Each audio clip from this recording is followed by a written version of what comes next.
საღამომდე რამდენიმე საათი დარჩა და ვფიქრობ, ერთი საინტერესო ადგილის მონახულებას კიდევ მოვასწრებ.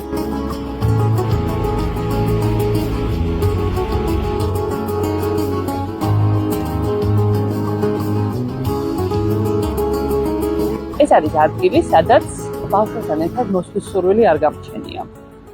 თუმცა, ჩემთვის ძალიან საინტერესო აღმოჩნდა და მინდა თქვენს გაგიზიაროთ. აბა თქვენ თვითონ თუ მიხვდებით რა ადგილია ეს?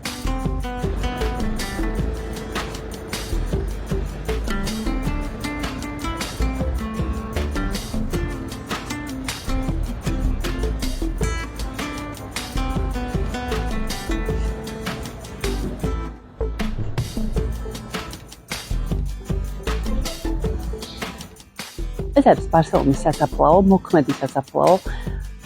Რამდენიმე აცრემლებული ჭირის უფალი შემხვდა. და ესეთი საფლავები აქვს, ანუ როგორც ჩანს კრემატორიუმიდან ფერფლი მოაქვთ ესეთ სასაფლაოზე. აჩვენებთ უფრო ახლოს.